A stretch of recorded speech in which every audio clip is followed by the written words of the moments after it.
E o tema que nós vamos abordar nessa manhã é avaliando com a Bíblia a visita e os pronunciamentos do Papa Francisco.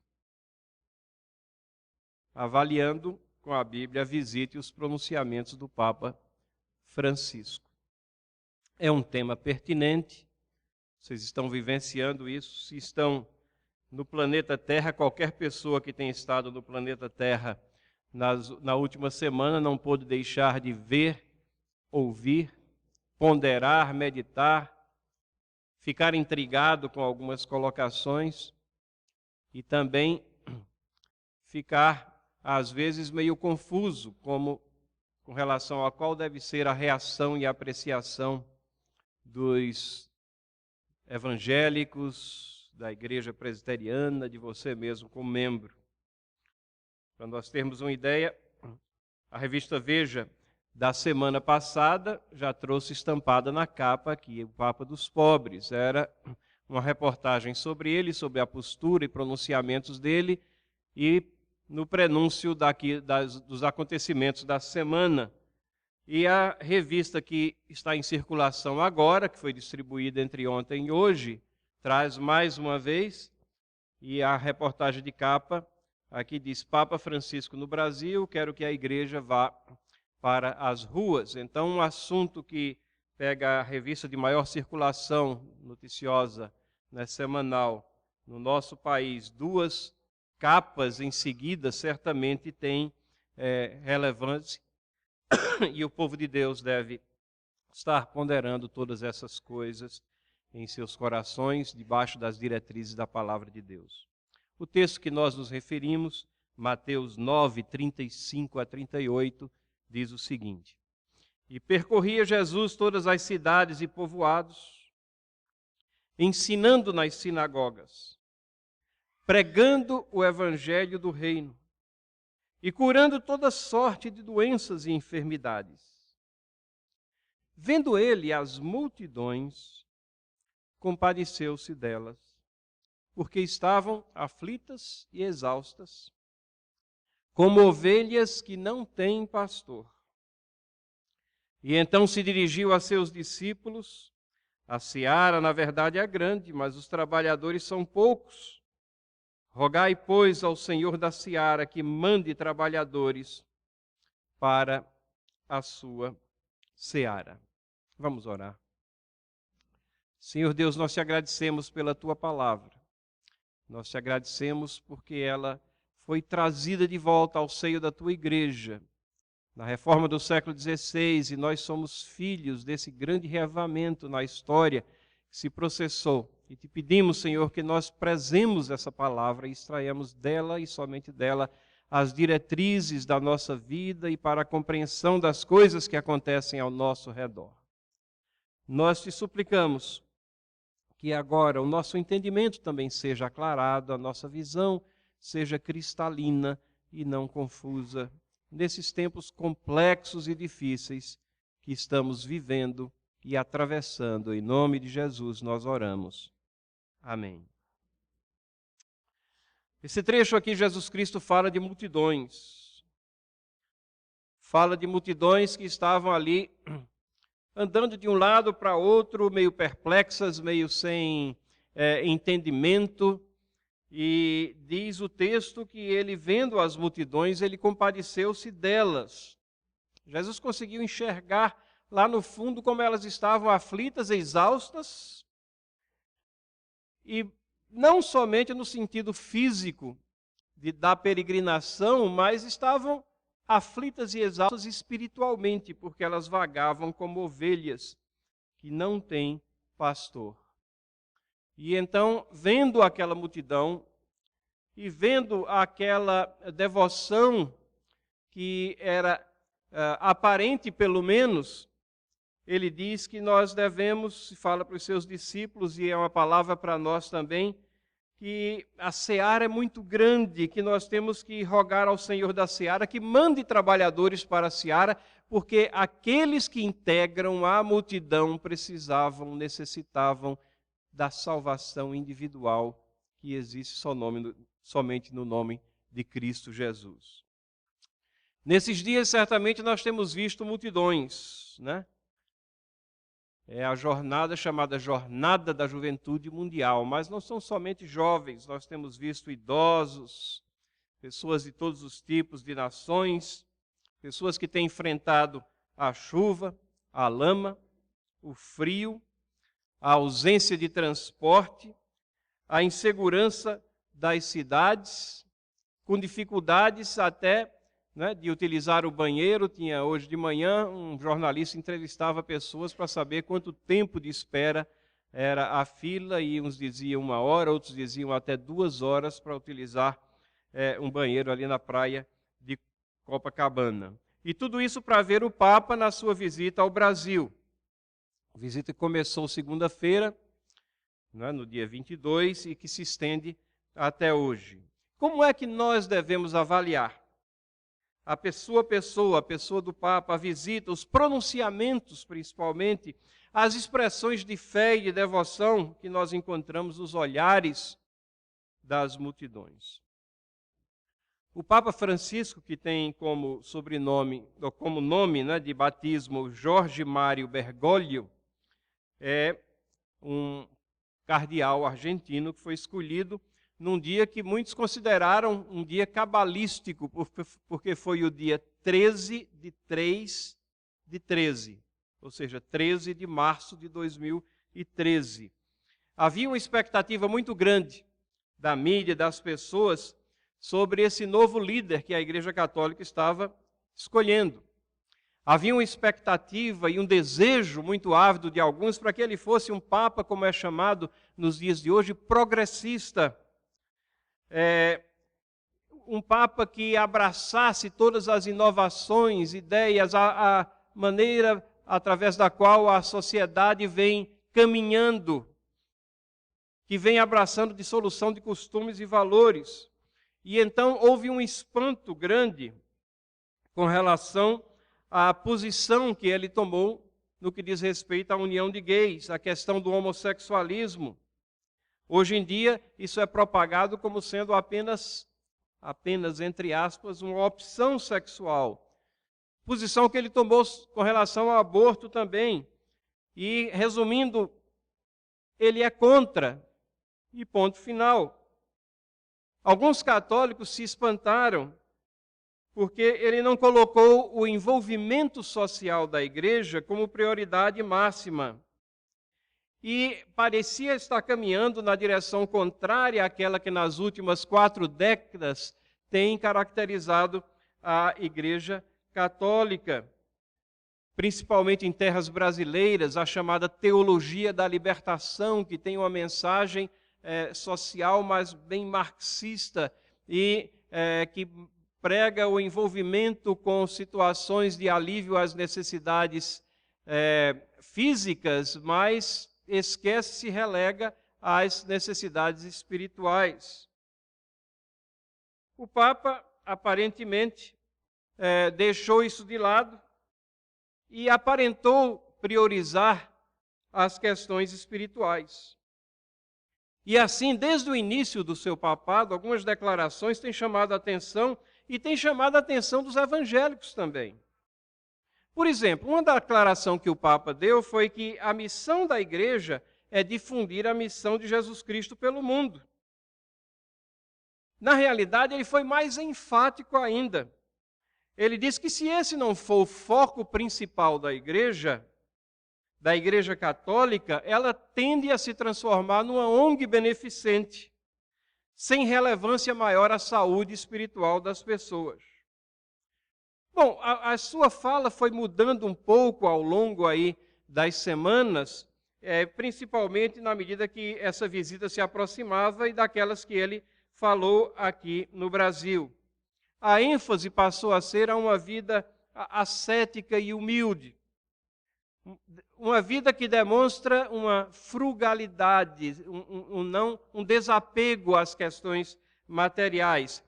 E essa mensagem, numa era que nós vivemos, né, de opulência, de corrupção, de apropriação de valores alheios, desprezo pelos valores reais da vida, essa mensagem também soou saudável e pertinente. E aí alguns evangélicos, né, exclamam: ei, espera aí um pouco, essa é a nossa mensagem, o que é que está acontecendo?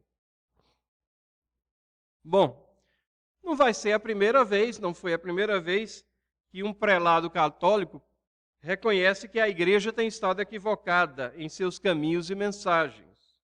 Houve um monge agustiniano que, estudando a Bíblia, verificou que tinha que retornar às bases das Escrituras, reavivar a missão da igreja na proclamação do Evangelho, libertar a igreja de penduricalhos humanos absorvidos através de séculos de tradição. Esses penduricalhos, eles tinham algum valor místico e características místicas, mas não contribuíam de forma nenhuma para a saúde espiritual das pessoas e para a vida real delas.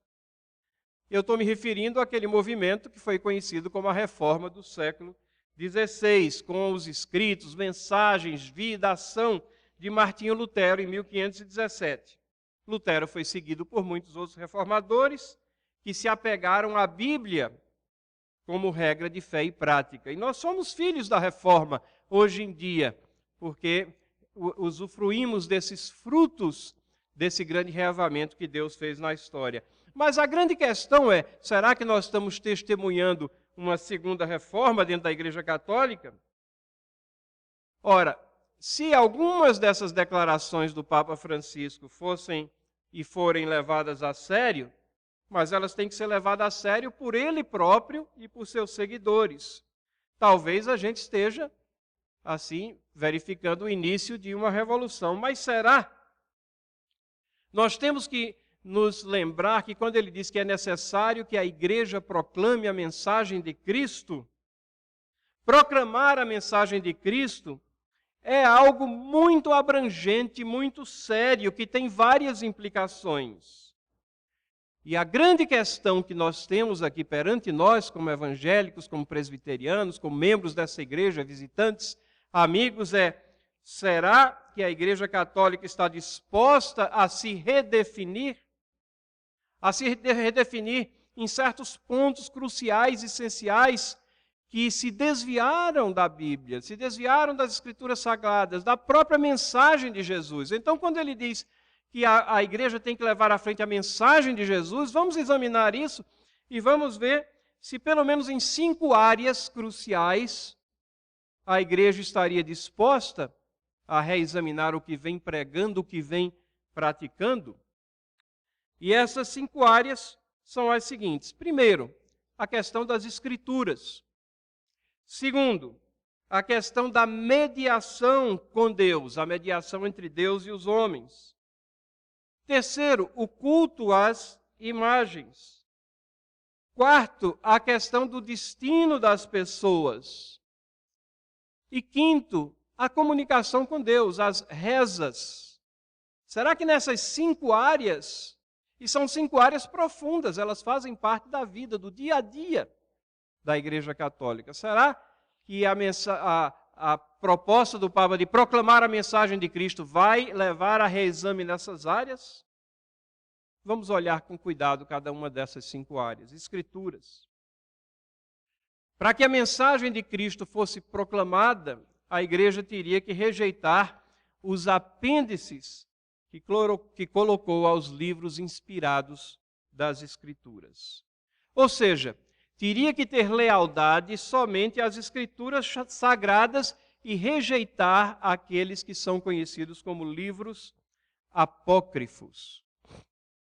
Livros que foram inseridos entre o Antigo e o Novo Testamento, ou como apêndice em alguns livros do Antigo Testamento. Porque proclamar as palavras de Jesus nessa área seria aceitar aquilo que ele aceitou, não seria? E lá em Lucas 24, 44, Jesus referiu-se às Escrituras que estavam disponíveis antes do Novo Testamento. O Novo Testamento não tinha sido escrito ainda. Mas o Antigo Testamento estava completo, fechado. A palavra profética havia silenciado 400 anos antes da vinda de Cristo. E aí Jesus se refere em Lucas 24, 44, à lei de Moisés, os profetas e os salmos. Ora, essa expressão que Jesus usa era a expressão exata da época para se referir às escrituras que nós temos como Antigo Testamento. Em 3 divisões aqui específica: Pentateuco, livros históricos e proféticos e poéticos, que eram agrupados aqui, compreendendo um total de 39 livros. Representam os livros inspirados e aceitos até hoje pelo cristianismo histórico. Representam o Antigo Testamento como ele é abraçado pelos evangélicos, pela nossa igreja, pela nossa denominação e pelos judeus também, da nossa atualidade. Até hoje, o Antigo Testamento para eles é aquele que nós temos como sendo o Antigo Testamento. Nenhuma menção é feita ou aceitação dos livros apócrifos, não inspirados. Na realidade, esses livros eles foram inseridos 400 anos depois de Cristo, quando Jerônimo ele editou a tradução em latim da Bíblia, fez a tradução para o latim. E aí ele inseriu, naquilo que ficou conhecido como a Vulgata Latina, ele inseriu esses livros apócrifos, mas ele prefaciou a inserção da seguinte maneira: esses livros não têm o mesmo caráter de inspiração dos outros, mas eles estão aqui inseridos pelo seu valor histórico. Então ele tentou dar uma ajudazinha à compreensão da palavra e inseriu esses livros. Os evangélicos e católicos concordam quanto aos 27 livros do Novo Testamento, mas essas adições à palavra são elas as responsáveis pelas adições de diversas doutrinas estranhas que nunca foram ensinadas por Jesus e nunca foram ensinadas pelos apóstolos. Então vejam bem, proclamar a palavra de Jesus ao mundo, como diz o Papa, começa com a aceitação das Escrituras do Antigo Testamento e elas somente, como fonte de conhecimento religioso, regra de fé e prática. Conhecer as Escrituras verdadeiras. Jesus disse a alguns religiosos do seu tempo: não provém o vosso erro de não conhecerdes as Escrituras, nem o poder de Deus. Eles eram religiosos, mas estavam cheios de erro, porque não conheciam as Escrituras. Marcos 12, 24. O livro de Apocalipse, no final da Bíblia, traz palavras duras para aqueles que colocam, que têm subtrações da Bíblia, e para aqueles que fazem adições às Escrituras. Lá no capítulo 22, nós lemos a partir do versículo 18: eu, a todo aquele que ouve as palavras da profecia deste livro, testifico, se alguém lhes fizer qualquer acréscimo, Deus lhe acrescentará os flagelos escritos nesse livro. E se lhe alguém tirar qualquer coisa das palavras do livro, dessa profecia, Deus tirará a sua parte da árvore da vida, da cidade santa, das coisas que se acham escritas nesse livro. Você pode pensar, não, mas isso está falando com relação ao livro de Apocalipse. Será? Será só coincidência que são os últimos versículos no último livro? Será que isso daí não é uma colocação divina sobre a importância das Sagradas Escrituras? Nada deve se retirar delas, como fazem aqueles que são os modernistas da nossa era, que suprimem partes e dizem essa parte não devemos prestar atenção a ela, é fruto da cultura, como aqueles também que adicionam. Aqueles que adicionam livros como se Sagradas Escrituras fossem. Então, meus irmãos, em proclamar as palavras de Jesus neste mundo, no que diz respeito às Escrituras, significaria nos atermos às Escrituras e somente a elas, rejeitarmos esses livros. Será que a Igreja Católica está disposta a fazer isso? Segunda área que nós queremos chamar a atenção, a questão da mediação com Deus. Ou seja, se estamos testemunhando uma segunda reforma, a Igreja Católica deveria rejeitar a mediação de qualquer outro ou outra entre Deus e as pessoas. Qualquer um que não seja o próprio Cristo. não acatar a mediação de Maria e muito menos a designação dela como corredentora, lembrando que o ensino da palavra é o de que há um só Deus e um só mediador entre Deus e os homens, Cristo Jesus, o homem. 1 Timóteo capítulo 2, versículo 5. Na realidade, a igreja católica, ela precisa obedecer até a própria Maria, que ensinou: fazei tudo quanto ele vos disser, lá em João 2:5.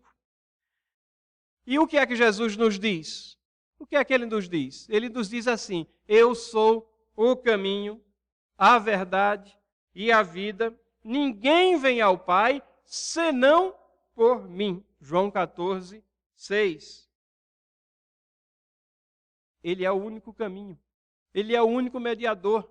Ele se fez carne exatamente para ter a condição de fazer essa mediação. Ele é o nosso representante, ele é identificado conosco em todas as coisas, porém sem pecado, mas levou sobre si o nosso pecado e o pagou na cruz do Calvário e venceu a morte, ressurgindo ao terceiro dia. Jesus, nós precisamos de Jesus.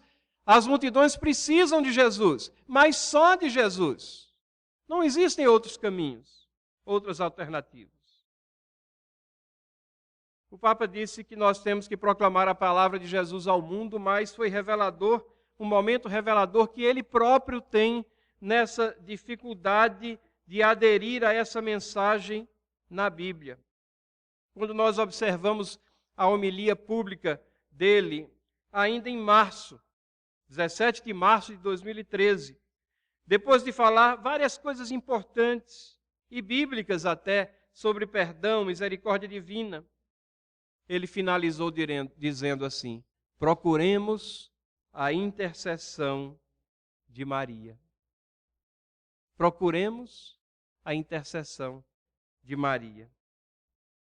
Ouvimos as próprias palavras do Papa, ele dizendo assim: no dia seguinte à minha eleição como bispo de Roma, fui visitar a Basílica de Santa Maria Maior para confiar a Nossa Senhora o meu ministério de sucessor de Pedro.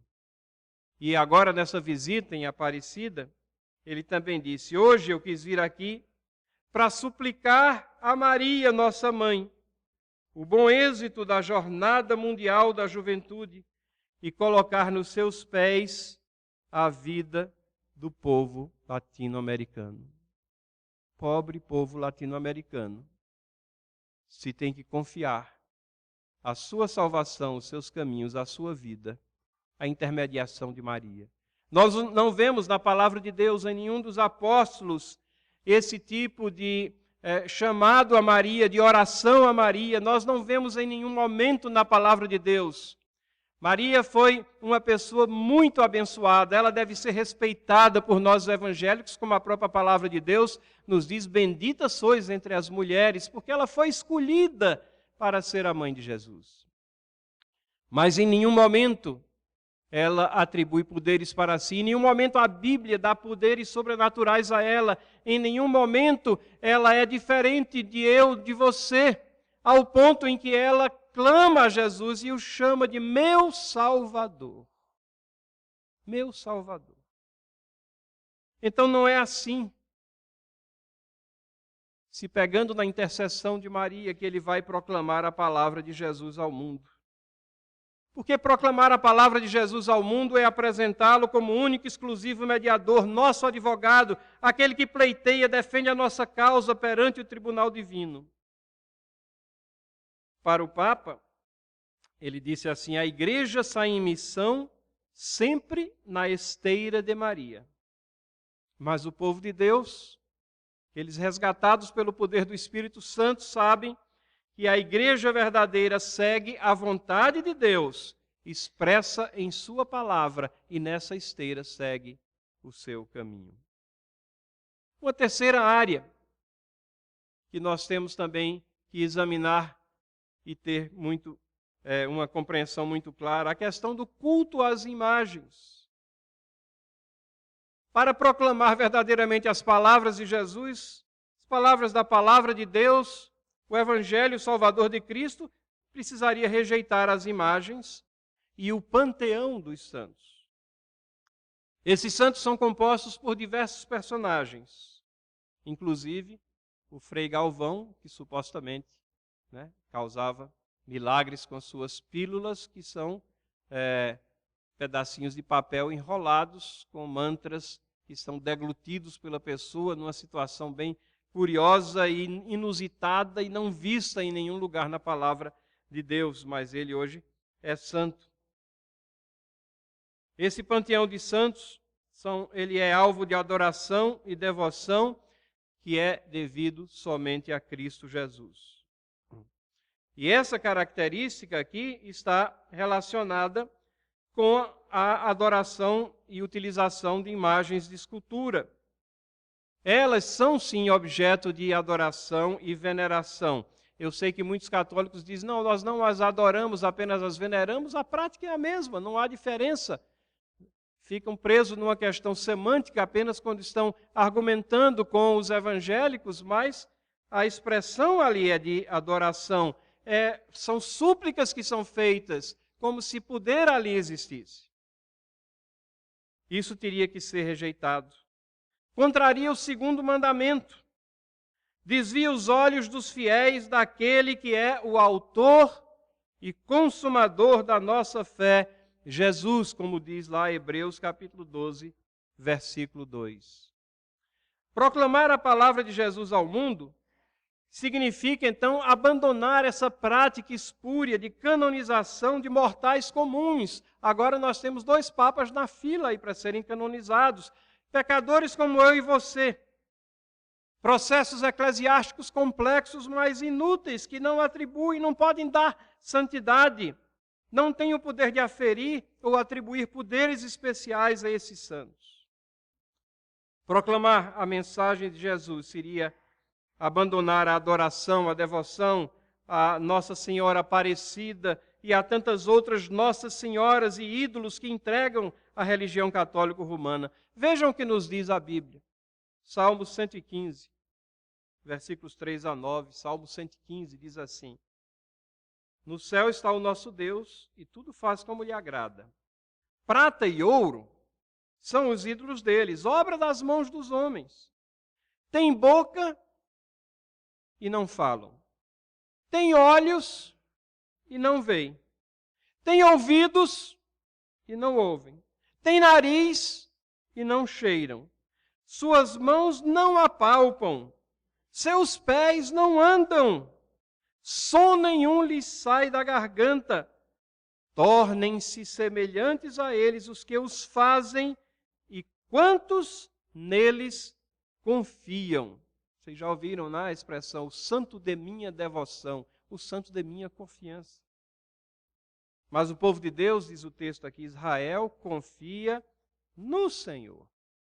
Ele é o seu amparo e o seu escudo. Vejam o que diz Abacuque, que aproveita o ídolo, 2,18, Abacuque 2,18, que aproveita o ídolo, visto que seu artífice o esculpiu, e a imagem de fundição, mestre de mentiras, para que o artífice confie na obra fazendo ídolos mudos. Jeremias, capítulo 10, versículos 3 a 5. Porque os costumes dos povos são vaidade, pois cortam do bosque um madeiro, obra das mãos do artífice com o machado, com prata e ouro o enfeitam, com prego e martelo o fixam, para que não oscile. Os ídolos são como um espantalho em pepinal e não podem falar. Necessitam de quem os leve, porquanto não podem andar. Não tenhais receio deles, pois não podem fazer o mal, e não está neles o fazer o bem. Mais claro do que isso não poderiam ser as Escrituras sagradas. A quarta área que nós teríamos que examinar se verdadeiramente a vontade é proclamar a palavra de Jesus ao mundo é a questão do destino das pessoas. A Igreja Católica teria que rejeitaram o ensino de que existe um estado pós-morte que proporciona uma espécie de segunda chance às pessoas. Referimos-nos à doutrina do purgatório. Note que a doutrina do purgatório não tem base bíblica. E ela surge exatamente daqueles livros que eu mencionei como sendo os livros apócrifos. Ela é respaldada em 2 Macabeus, capítulo 12, versículo 45. Ela foi formalizada apenas nos concílios de Lyon e Florença no ano de 1439. Mas Jesus, as palavras de Jesus ensinam que existem somente dois destinos. Dois destinos esperam as pessoas após a morte. Estar na glória com o Criador, salvos pela graça infinita de Deus, como foi a promessa e as palavras daquele ladrão lá na cruz. Em verdade te digo que hoje estarás comigo no paraíso. Atos 15:11 diz que nós somos salvos pela graça do Senhor Jesus, não é por purgar alguma coisa. Dois destinos, ou estar na graça com Ele, ou na morte eterna. Mateus 23:33, serpente, raça de víboras, disse Jesus, como escapareis da condenação do inferno? E isso vem como consequência dos nossos próprios pecados. Os nossos próprios pecados são uma realidade. E ou eles estão perdoados em Cristo Jesus, ou eles foram expiados na cruz do Calvário, ou nós vamos com eles até a morte eterna. Não existe segunda chance. Não existe um estágio intermediário, aonde missas serão rezadas em seu favor e você, quem sabe, supostamente ascenderá ao degrau superior à comunhão com o Salvador. Não. A mensagem é para o aqui, o agora, esse momento. É a mensagem de arrependimento, de conversão, de salvação, é a mensagem de esperança. Não é uma mensagem de desespero, mas de esperança que nos é trazida por Jesus. Então, proclamar a palavra de Jesus seria também acatar o que ele fala sobre o destino das pessoas e não ter um terceiro destino postulado em cima de algo que não é encontrado nas Escrituras. A quinta área teria que ser reexaminada, a questão das rezas. A igreja teria que rejeitar os mantras religiosos, as repetições. Aquelas expressões que são proferidas como se elas tivessem validade em si, quer sejam proferidas de palavra, quer sejam expressões simbólicas de sinal na cruz, como se houvesse algo mágico naquilo e que tem um fortalecimento progressivo pela repetibilidade. Algumas cerimônias elas se concentram numa repetição, não é, por semanas ou por 90 dias, chamadas novenas, como se aquela repetição fosse agregar algum valor especial. Mas é o próprio Jesus que nos falou. Mateus capítulo 6, versículo 7. Orando, não useis de vãs repetições, como os gentios, ou seja, como os descrentes, como aqueles que não têm a Deus. As vãs repetições são a característica dos que não têm a Deus. E continua o texto, porque presumem que pelo muito falar serão ouvidos. Não useis de vãs repetições. É impressionante, incrível, como a ficha não caiu na Igreja Católica ao longo dos séculos, mesmo com uma declaração tão clara contra as repetições da parte de Cristo. E assim nós temos as rezas, os rosários, as novenas, os sinais da cruz. Eles são promovidos e apresentados como sinais de espiritualidade ou como se fossem motivadores de ação divina para aqueles que os repetem. Proclamar as palavras de Jesus é dirigir-se ao Pai, como Ele ensina, em nome do próprio Jesus, no poder do Espírito Santo, abrindo o nosso coração perante o trono de graça. Filipenses 4:6, não andeis ansiosos de coisa alguma, em tudo, porém, sejam conhecidos diante de Deus as vossas petições pela oração e pela súplica com ações de graças. 5 áreas, meus irmãos, em que se essa afirmação, a igreja deve proclamar as palavras de Jesus, teríamos que começar com essas, mas existem várias outras também. Mas nós quisemos ressaltar aqui essa visão das Escrituras. Qual é a visão das Escrituras na mensagem que está sendo proclamada? Qual é a visão da mediação com Deus? Como é que anda a questão do culto às imagens? Nós vemos que ela está preservada, enfatizada, proclamada. Como é que está sendo colocado o destino das pessoas? É aquele que a Bíblia traz? Ou insere-se um terceiro como via alternativa? E como é que se fala com Deus? É através das rezas, repetições? Ou é como a palavra de Jesus próprio nos ensina? Assim, enquanto nós acompanhamos o fechamento dessa visita, é verdade que nós podemos admirar a coragem desse homem, Jorge Bergoglio, que tem se pronunciado claramente contra alguns pecados aberrantes que estão destruindo a família e a sociedade.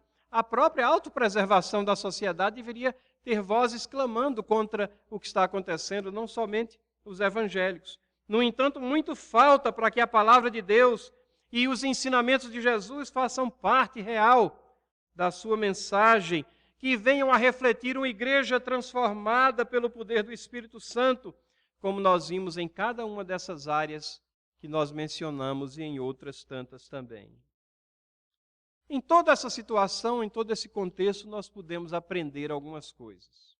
Primeiro, nós podemos pedir a Deus que dê forças às nossas lideranças evangélicas e a nós mesmos, para que nós tenhamos intrepidez no interpelar de governantes e da mídia, quando promovem leis e comportamentos que contradizem totalmente os princípios que Deus delineia em sua palavra.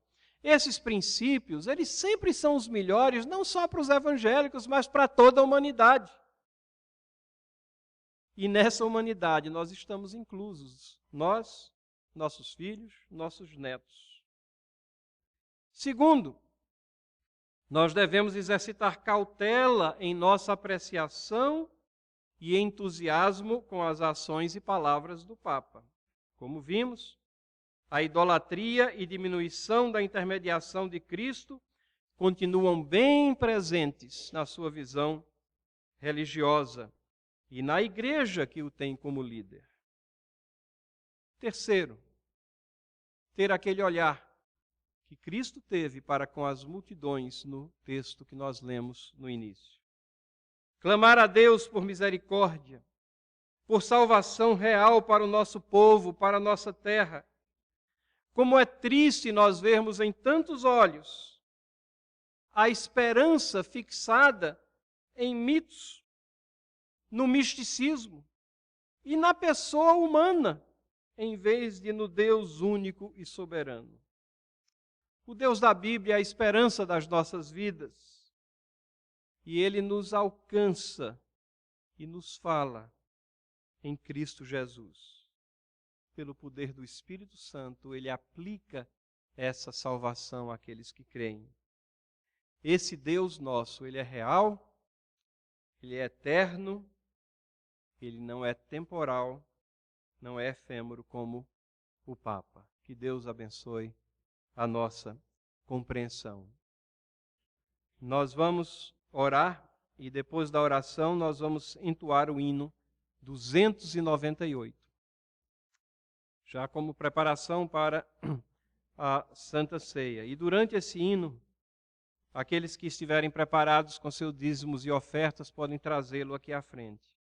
Esse hino diz o seguinte: da igreja o fundamento é Cristo, o Salvador. Fundamento, a pedra fundamental, a pedra é Cristo, né, o Salvador.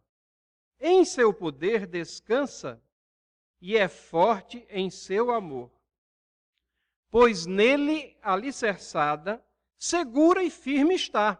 A igreja está segura e firme, a igreja real, A igreja de Cristo está segura porque está firmada sobre ele, e sobre a rocha eterna jamais se abalará. O segundo verso do hino diz assim: a pedra preciosa que Deus predestinou sustenta pedras vivas, são vocês, sou eu, aqueles salvos pelo poder de Cristo, que a graça trabalhou. E quando o monumento surgir em plena luz, a glória do edifício será o Rei Jesus. Não é homem nenhum, mas será o Rei Jesus. Nesse edifício santo, que visa ao teu louvor, esteja a tua bênção, rogamos-te, Senhor. Que muitos pecadores aqui, em contrição, se tornem templos santos da tua habitação. Vamos orar? Senhor Deus e Pai de misericórdia, Tu nos colocastes em tempos complexos, difíceis às vezes de compreender, mas maravilhosos porque vemos o Teu poder, vemos a Tua graça, vemos a preservação de um povo que preza a Tua palavra, que preza os ensinamentos de Jesus. Nós te pedimos que, como povo Teu, que nós nos conscientizemos de nossas responsabilidades, que nós tenhamos o Teu olhar para com as multidões que vagam sem pastor, pensando que tem um. Nós te pedimos, Senhor, que possamos cantar esse hino agora, pensando nas palavras, que Tu és o fundamento da igreja, que o nosso olhar deve estar fixo em Ti. Tu és a única esperança de salvação. Tu és a palavra na qual há salvação. A nossa confiança deve ser posta em Ti, nosso advogado, nosso mediador, nosso rei, nosso profeta, nosso sacerdote, em nome de quem nós oramos. Amém.